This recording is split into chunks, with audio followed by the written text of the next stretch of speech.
আপনাদের সবাইকে শুভ অপরাহ্ন। একটু আগে যে কবিতাটি আবৃত্তি করছিল সাবিনা নিরু, সেখানে তার আগে সে একটি কথা বলেছিল যে তোমার বদনখানি মলিন হলে নয়ন জলে আমি ভাসি, এবং এটি আমাদের জাতীয় সঙ্গীতেরই, এবং এর তাৎপর্যগুলো আমরা অনুভব করি এবং আশ্চর্য হয়ে যাই যে কি দূরদৃষ্টি সম্পন্ন ছিলেন রবীন্দ্রনাথ। এ আসলে বাংলাদেশে কিংবা বাঙালির বদনখানি মলিন হতেই পারে, পেয়েছে। আমি রবীন্দ্রনাথের স্বদেশ চেতনা এই বিষয়টি নিয়েই কথা বলতে চাই। এর একটি কারণ আছে। কারণটি হচ্ছে এই যে রবীন্দ্রনাথকে ক্রমশই অতি সম্প্রতি বাংলাদেশে, তার আগেও ছিল, পাকিস্তান আমলেও তাই ছিল, যে প্রান্তিক অবস্থানে নিয়ে যাওয়া হচ্ছে। এমনকি এমন প্রশ্ন উত্থাপিত হয়েছে, কেউ কেউ করেছেন, গোলাম আজমের পুত্র আজমি সাহেব তথাকথিত আয়নাঘর থেকে বেরিয়ে সুস্বাস্থ্যের অধিকারী হলেন এবং বললেন যে বাংলাদেশের জাতীয় সঙ্গীত পরিবর্তন করা প্রয়োজন, কারণ এটি 1905 সালে বঙ্গভঙ্গ রদ আন্দোলনের সময় শুরু হয়েছে। কিন্তু এর পটভূমি সম্পর্কে তিনি আদৌ কিছু জানেন না। রবীন্দ্রনাথের স্বদেশ চেতনা আমার এই নিবন্ধে আমি চেষ্টা করেছি খানিকটা তুলে ধরার জন্য। আসলে রবীন্দ্রনাথ মূলত প্রেমের কবি। তার সেই প্রেম ব্যক্তি থেকে সমষ্টি, সমষ্টি থেকে স্বদেশ, স্বদেশ থেকে বিশ্ব এবং বিশ্ব থেকে বিধাতা পর্যন্ত সম্প্রসারিত। সেজন্যই সম্ভবত রবীন্দ্রনাথের প্রেম, পূজা এবং প্রকৃতির গানের মধ্যে পার্থক্য যতখানি, তার চাইতে অনেক বেশি সূক্ষ্ম মিল লক্ষ্য করা যায়। রবীন্দ্রনাথকে আমরা যখন বিশ্বকবি বলে সম্বর্ধনা করি, তখন সে বিশ্ব আজকের বিশ্বায়িত পৃথিবী থেকে ভিন্ন। এখনকার পৃথিবীতে বিশ্বায়নের সংজ্ঞা নির্ধারিত হচ্ছে আর্থ রাজনৈতিক পরিমাপে, কিন্তু রবীন্দ্রনাথ যে অর্থে বিশ্বকবি, সেখানে মানুষ ও প্রকৃতির প্রেম সম্প্রসারিত এক অব্যক্ত আধ্যাত্মিক অনুভূতি। রবীন্দ্রনাথের বিশ্ব অতএব জাগতিক সীমারেখাকে অতিক্রম করে যায় মহাজাগতিক ক্ষেত্রে। সুতরাং ইংরেজি শব্দ গ্লোবাল রবীন্দ্রনাথের কবিতায় মানানসই নয়। ইউনিভার্সাল শব্দটি বরঞ্চ অধিকতর মানানসই। গ্লোবাল শব্দটি ভূরাজনৈতিক ব্যাখ্যার অপেক্ষা রাখে, কিন্তু ইউনিভার্সাল শব্দটি একটি জগতাতীত সংজ্ঞাও রয়েছে।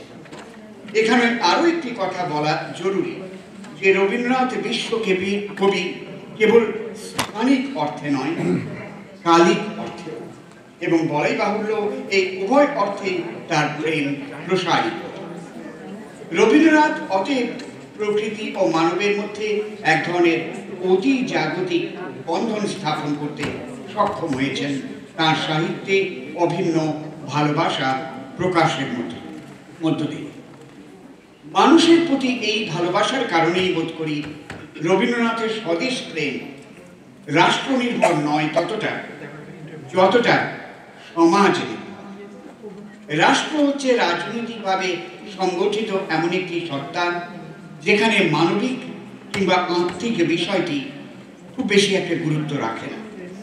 সত্য বটে, রাষ্ট্রেরও একটি গুরুত্বপূর্ণ উপাদান হচ্ছে মানুষ, কিন্তু রাজনৈতিক কাঠামোর আড়ালে রাষ্ট্রের মানুষ অনেকটাই যেন গৌণ হয়ে পড়ে।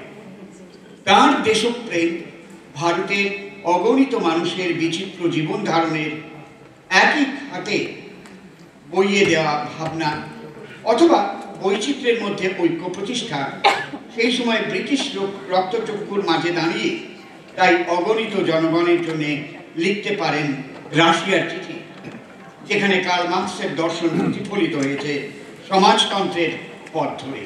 তার দেশপ্রেম কোথায় দাঁড়িয়ে আছে তা এক আশ্চর্য নমুনা যখন তিনি বলেন, চিরকালই মানুষের সভ্যতায় একদল অখ্যাত লোক থাকে, তাদেরই সংখ্যা বেশি, তারাই বাহন, তাদের মানুষ হওয়ার সময় নেই, দেশের সম্পদের উচ্ছিষ্টে তারা পালিত, সবচেয়ে কম খেয়ে, কম পড়ে, কম শিখে বাকি সকলের পরিচর্যা করে, সকলের চেয়ে বেশি তাদের পরিশ্রম, সকলের চেয়ে বেশি তাদের অসম্মান। তিনি বলেন, তারা সভ্যতার পিলখোঁজ, মাথায় প্রদীপ নিয়ে খাড়া দাঁড়িয়ে থাকে, ওপরে সবাই আলো পায়, তাদের গা দিয়ে কেবল তেল গড়িয়ে পড়ে। রবীন্দ্রনাথ তাই সমাজের দিকে নজর দিয়েছেন বড় বেশি করে। মানুষ হচ্ছে সমাজের সবচেয়ে মুখ্য উপাদান, আর রবীন্দ্র সাহিত্যে এই মানব প্রেম, মানব ধর্মই প্রাধান্য পেয়েছে অনস্বীকার্যভাবে। তাই রাজনৈতিক আন্দোলনের তুঙ্গেও রবীন্দ্রনাথ নিজেকে সম্পৃক্ত করেন স্বদেশী চেতনার এবং স্বদেশী সমাজের সঙ্গে। রবীন্দ্রনাথ প্রচলিত অর্থে জাতীয়তাবাদ অথবা জাতি রাষ্ট্রের সমর্থক ছিলেন না। বঙ্গভঙ্গ বিরোধী আন্দোলন তার যে স্বল্প দিনের সম্পৃক্ততা, তার পেছনে বিভাজনের চেয়ে মিলনের প্রত্যাশাটাও ছিল বেশি। রবীন্দ্রনাথ যখন বলেন, অন্ন চাই, প্রাণ চাই, আলো চাই, চাই মুক্ত বায়ু, চাই বল, চাই স্বাস্থ্য, আনন্দ উজ্জ্বল পরমায়ু, সাহস বিস্তৃত পক্ষে, তখন তিনি রাষ্ট্র কাঠামোর ঊর্ধ্বে উঠে সকল মানুষের কথাই বলেন। আবার পশ্চিমী সাহিত্য সমালোচকরা যখন রবীন্দ্রনাথকে কেবলমাত্র ঋষি কবি হিসেবে আধ্যাত্মিকতার দৃষ্টিভঙ্গি দিয়ে দেখেন, তখন তাঁর বিপুল বিশাল সাহিত্যে মানুষের কথাকে যেন অগ্রাহ্য করেন তারা।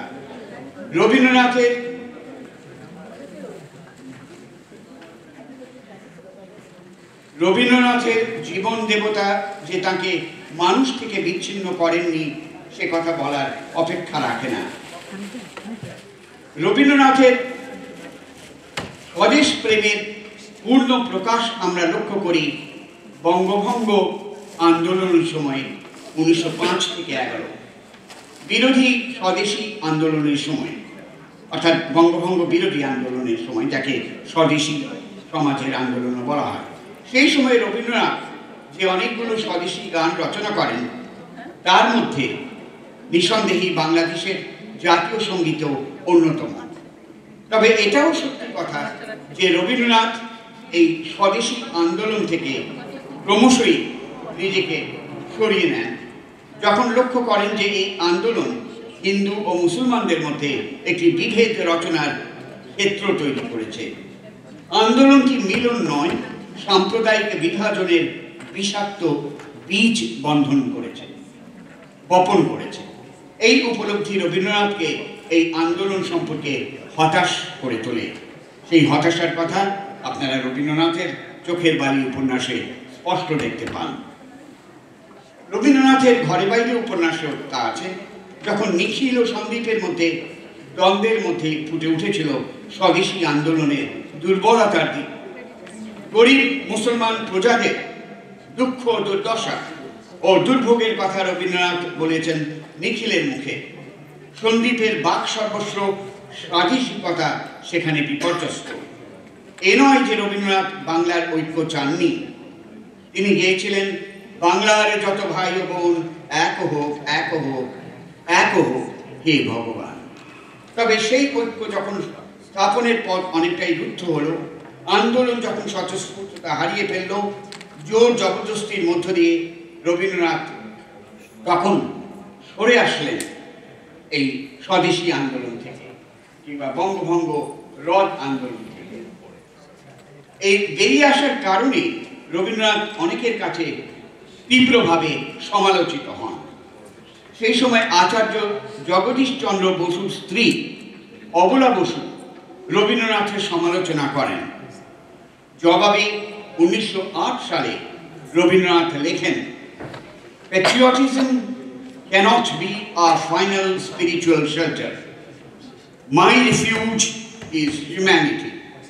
I will not buy glass for the price of diamonds, and I will never allow patriotism to triumph over humanity as long as I live. অতএব লক্ষ্য করার বিষয় যে রবীন্দ্রনাথের কাছে কোনো সস্তা দেশপ্রেম নয়, মানবতা বোধই প্রধান বিষয় ছিল। মানবিক মূল্যবোধের এই অসাধারণ মূল্যায়ন রবীন্দ্রনাথকে বিশ্বকবির মর্যাদায় অভিষিক্ত করেছিল। স্বদেশ প্রেমকে তিনি তখনই স্বাগত জানিয়েছেন যখন তার মানবিক প্রেমে সঞ্জাত হয়েছে, বিভাজন নয়, মিলনের সূত্র হয়ে উঠেছে। জাতীয়তাবাদ প্রসঙ্গে তিনি মহাত্মা গান্ধীর সঙ্গেও দ্বিমত প্রকাশ করেছেন। রবীন্দ্রনাথ ঠাকুরের মধ্যে স্বদেশ প্রেম বা স্বাদেশিকতা ছিল না এমন ধারণা মোটেই ঠিক নয়, কিন্তু স্বদেশ প্রেমকে যারা রাজনৈতিক দৃষ্টিকোণ থেকে দেখেন তারা হয়তো সেরকমটি মনে করতেই পারেন। তবে রবীন্দ্রনাথের দৃষ্টিভঙ্গি ছিল সম্পূর্ণ ভিন্ন। তিনি স্বদেশকে রাজনৈতিক আন্দোলনের পরিমাপে মাপেননি কিংবা কেবলমাত্র একখণ্ড ভূমি হিসেবে গণ্য করেননি। তিনি দেশকে কেবলমাত্র তার ভূ রাজনৈতিক অস্তিত্বের আলোকে দেখতে চেয়েছিলেন মানবিক অনুভূতি দিয়ে। সেজন্যই রবীন্দ্রনাথের কাছে দেশ ভৌগোলিক পরিমাপে আঁকা কোনো স্থান বিশেষ নয়। দেশ হচ্ছে মানুষের সমন্বয়ে গড়া একটি ভূখণ্ড, যেখানে ভূখণ্ডের চাইতে বড় হয়ে ওঠে সেই ভূখণ্ডে বসবাসরত মানুষ। সোনার বাংলার প্রতি তার ভালোবাসায় অবশ্যই রয়েছে বাংলার প্রকৃতির কথা। ভালোবাসা, কিন্তু এই ভালোবাসা ব্যক্ত হয়েছে একজন মানুষের মুখ দিয়ে। দেশপ্রেমের গভীরতা ব্যাপ্তি এতটাই বিস্তৃত যে সেখানে বহু বচন আমরা নয়, এক বচন আমি গুরুত্ব পেয়েছে। আমাদের সোনার বাংলাকে তিনি আমার সোনার বাংলা করেছেন। বলতে পেরেছেন, তোমার বদনখানি মলিন হলে আমি নয়ন জলে ভাসি।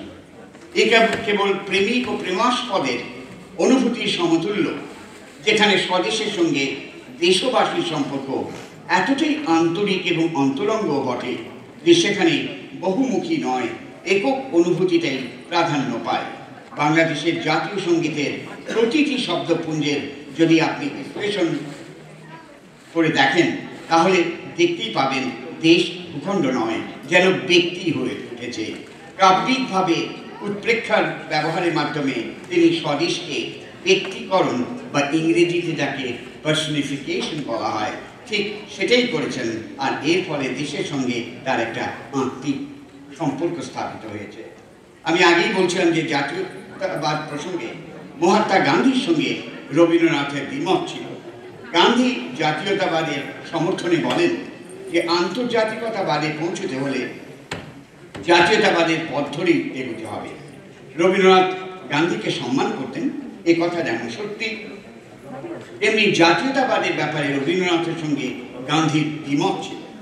রবীন্দ্রনাথ প্রথাগত মতবাদের বিপক্ষে যুক্তির ভিত্তিতে দেশপ্রেমকে দেখেছেন এবং অবশিষ্ট বিশ্বের সঙ্গে মিলিয়ে তার দেশকে দেখেছেন। তিনি যখন বলেন বিশ্ব সাথে যোগে যেতায় বিহারও, সেইখানে যোগ তোমার সঙ্গে তোমার সাথে আমারও, তখন সেই যোগসূত্রটি স্থাপিত হয় ব্যক্তির সঙ্গে সমাজের, সমাজের সঙ্গে রাষ্ট্রের, রাষ্ট্রের সঙ্গে বিশ্বের এবং বিশ্বের সঙ্গে বিধাতার। সেজন্যই বলছিলাম রবীন্দ্রনাথের প্রেমের সম্প্রসারণ জগতের এবং জগতাতীতেরও মূর্তমান তথ্যের যেমন তেমনি বিমূর্ত সত্যের। গান্ধীর মতো রবীন্দ্রনাথ পশ্চিমী সভ্যতার বিপক্ষে ছিলেন না, কারণ তিনি মানুষের বিচ্ছিন্নতা নয়, প্রাচ্য প্রতীচ্য নির্বিশেষে মানুষের ঐক্য কামনা করেছেন। 1920 শতকে ইউরোপীয় জাতিরাষ্ট্রের নামে মানুষের যে অখণ্ডতা ব্যাহত হচ্ছিল, রবীন্দ্রনাথ তাতে বিচলিত বোধ করেছেন। তদানীন্তন ভারতের অনেক জাতীয়তাবাদী নেতাই রবীন্দ্রনাথকে ভুল বুঝেছেন। কেউ কেউ তাকে ইংরেজের সমর্থক বলেও সমালোচনায় জর্জরিত করেছেন। কিন্তু ইংরেজের প্রতি বিশেষ প্রীতিবশত নয়, বিভাজনের রাজনীতির বিরুদ্ধে দাঁড়ানোর জন্যই রবীন্দ্রনাথের অবস্থান ছিল একক ও অদ্বিতীয়। স্মরণ করা যেতে পারে যে যখন তিনি দেখেছেন যে ইংরেজ সাধারণ মানুষের বিরুদ্ধে নির্যাতকের ভূমিকা নিয়েছে, তখন তিনি নির্দ্বিধায় ইংরেজের দেওয়া উপাধি প্রত্যাখ্যান করেছেন। 1919 সালের 13ই এপ্রিল জালিয়ানওয়ালা বাগের হত্যাকাণ্ডের পর প্রতিবাদের প্রতীক স্বরূপ ব্রিটিশ সরকারের দেওয়া নাইট উপাধি তিনি পরিত্যাগ করেন। 30 এপ্রিল 1919 তারিখে ভাইসরয় লর্ড চেমসফোর্ডকে এক চিঠিতে তিনি লেখেন, I wish to stand shorn of all special distinctions by the side of those of my countrymen who, for their so-called insignificance, are liable to suffer degradation not fit for human beings. লক্ষ্য করার বিষয় যে এখানেও তিনি মানুষের মর্যাদা হানির কথা বলেছেন, তাকে অকিঞ্চিতকর হিসেবে গণ্য করার বিরুদ্ধে সোচ্চার হয়েছেন। স্বদেশবাসী থেকে পৃথক হয়ে তিনি কোনো সম্মান পেতে চাননি। রবীন্দ্রনাথের স্বদেশ প্রেমকে অতএব মানবিক প্রেমের সঙ্গে একাত্ম করে দেখা দরকার। গড্ডালিকা প্রবাহে গা ভাসিয়ে দেননি রবীন্দ্রনাথ, স্বদেশী অনুভূতির সঙ্গে সম্পৃক্ত করেছেন তার মানবিক চেতনাকেও। আপনাদের অসংখ্য ধন্যবাদ ধৈর্য ধরে এই দীর্ঘ ধন্যবাদ আপনাকেও। আপনাদের কারো যদি আপনাদের তরফ থেকে কিছু জানবার থাকে স্বদেশ প্রেম চেতনায় বা স্বদেশ চেতনায় রবীন্দ্রনাথের ভাবনা, তা নিয়ে যদি আপনারা কেউ কিছু জানতে চান তাহলে জানতে চাইতে পারেন, আর না হলে আমরা হয়তো এগিয়ে যাই। একটা জিনিস আমার জানবার আছে বা বলবার আছে বা আপনার সঙ্গে যুক্ত করবার আছে, সেটা হচ্ছে যে অনেক সময় আমরা শুনে থাকি ঢাকা বিশ্ববিদ্যালয় গঠনকালে উনি ভেটো দিয়েছিলেন বা বিরোধিতা করেছিলেন। এটা আদৌ কতটা সত্যতা এর মধ্যে আছে বলে আপনার মনে হয়? না, এই কথাটা একেবারেই ভ্রান্ত। কারণ এটাও জানি আমি যে বলা হয় যে তিনি কলকাতার গড়ের মাঠে দাঁড়িয়ে ঢাকা বিশ্ববিদ্যালয় প্রতিষ্ঠার বিরোধিতা করেছিলেন। এটি সত্য নয়, কারণ সেই সময় তিনি কলকাতাতে আদৌ ছিলেন না যে সময়কার কথা বলা হয়, এবং তার বছরখানেক পরেই তিনি ঢাকা বিশ্ববিদ্যালয়ে আসেন, যেখানে তাকে সম্মানিত করা হয়, ডিলিট উপাধি দেওয়া হয়। কাজেই ঢাকা বিশ্ববিদ্যালয় প্রতিষ্ঠার ব্যাপারে তিনি বিরোধিতা করেননি, যদিও এটা সত্যি কথা যে পশ্চিমবঙ্গের কেউ কেউ এর বিরোধিতা করেছিলেন, কিন্তু রবীন্দ্রনাথ তাদের মধ্যে ছিলেন না আদৌ। এই কথাটি বারবার প্রচার করা হয়, কিন্তু হ্যাঁ, বঙ্গভঙ্গের বিরোধিতা তো অবশ্যই করেছেন 1905 সালে, কিন্তু তারপর 1908 সাল নাগাদ যে কথাটা আমি একটু আগে বললাম, 1908 সাল নাগাদ সেই বঙ্গভঙ্গ আন্দোলন যেটা ছিল স্বদেশী আন্দোলন, সেখান থেকে তিনি বেরিয়ে এসেছেন। তিনি যখন লক্ষ্য করেছেন যে তদানীন্তন পূর্ব বাংলায় অনেক লোক, বিশেষ করে গরিব মুসলমান প্রজারা ক্ষতিগ্রস্ত হচ্ছে, কারণ জিনিসগুলো সব তখন বিলেত থেকে আসে, মুদি দোকান, গ্রামের মুদি দোকান, তারা বিক্রি করতে পারছে না, তারা আর্থিকভাবে ক্ষতিগ্রস্ত। তখনও তিনি বলেছেন ওই কথাটা যে I will not buy glass for the price of diamond. যখন উনি বেরিয়ে আসলেন এবং অবলা বসু তার তীব্র সমালোচনা করেছেন, এটাই আমি বললাম। জি, আপনি কিছু জানতে চাইছেন?